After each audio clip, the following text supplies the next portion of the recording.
Dari Jawa Pos, tak ada pasal pemerasan dalam dakwaan. Pengacara Nikita Mirzani tuntut korban minta maaf. Ya, kita bacakan saja ya.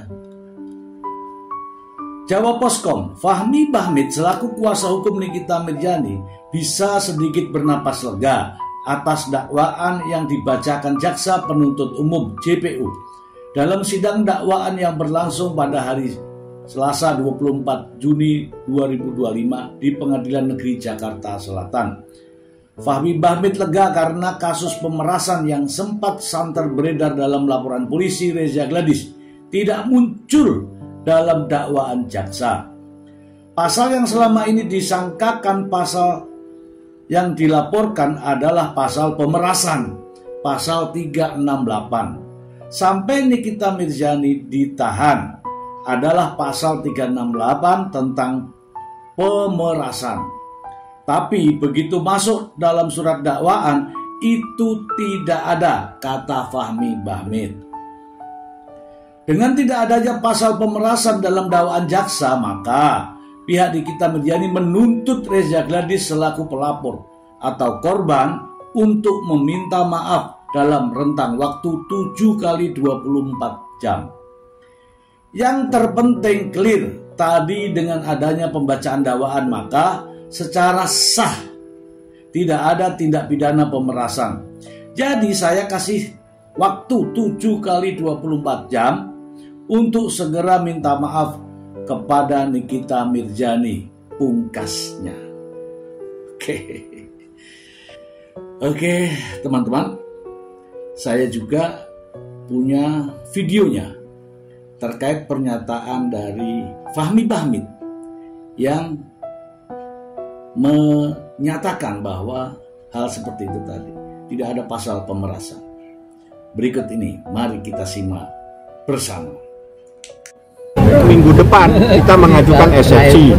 Anda tunggu aja hari Selasa, insya Allah jam 10 saya akan mengajukan eksepsi secara terperinci satu persatu. Yang terpenting clear tadi dengan adanya pembacaan dakwaan, maka secara sah tidak ada tindak pidana pemerasan. Jadi saya kasih waktu 7 kali 24 jam untuk segera minta maaf kepada Nikita Mirzani. Ya, itu yang saya sampaikan, dan ini permintaan Nikita Mirzani karena dia sudah mendengar sendiri tidak ada tindak pidana pemerasan, karena selama ini selalu dikategorikan Nikita telah melakukan pemerasan. Nikita minta dalam waktu 7 kali 24 jam segera meminta maaf kepada Nikita Mirzani karena selama ini menyatakan Nikita telah melakukan pemerasan. Seperti itu. Ya. Kalau pihak sana tidak mau, itu gimana? urusan nanti, urusan hukum yang akan bekerja.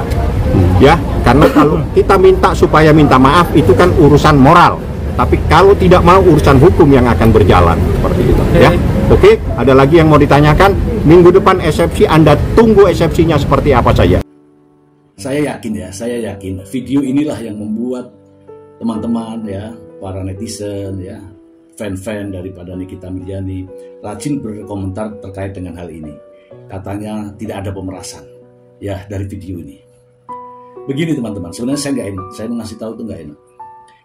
Pak Fahmi Bahmid itu pengacara senior, sudah malang melintang di berbagai perkara. Tetapi kok nggak tahu ya kalau di situ ada pasal pemerasan. Saya mengatakan bahwa jelas dalam dakwaan jaksa ya ada pasal terkait dengan pemerasan. Pasal pemerasan itu hanya ada 2 ya, 368 dan 369. Di proses penyidikan mungkin ya tercatat di situ, tertulis di situ, tertuang di situ pasal 368. Kemudian jaksa penuntut umum meneliti kasus ini dan ternyata persesuaiannya dengan pasal 369. Gitu ya. Saya tidak mengajari Pak Fahmi Bahmid, tidak. Saya hanya menyampaikan bahwa dalam dakwaan jaksa ada tertuang pasal 369 ayat 1 KUHP.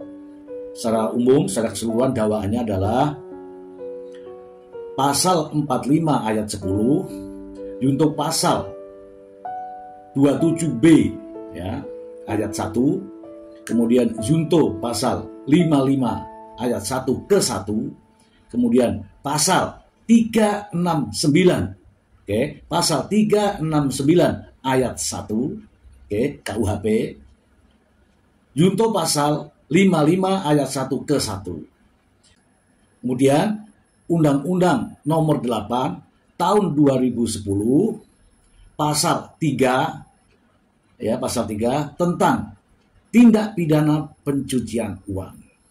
Saya kira sudah clear ya. Kemudian mungkin Anda bertanya-tanya, kenapa pasal 368 diganti dengan pasal 369? Teman-teman mungkin bertanya-tanya di situ ya. 368 tentang pemerasan dengan ancaman kekerasan atau dengan kekerasan, yang 369 itu dengan ancaman membuka rahasia atau pencemaran baik secara lisan maupun secara tulisan. Bukan pencemaran nama baik, bukan. Jadi pencemaran baik secara lisan maupun tulisan. Saya ingin bacakan saja supaya teman-teman semua ya setidak-tidaknya lebih yakin ya. Berikut ini.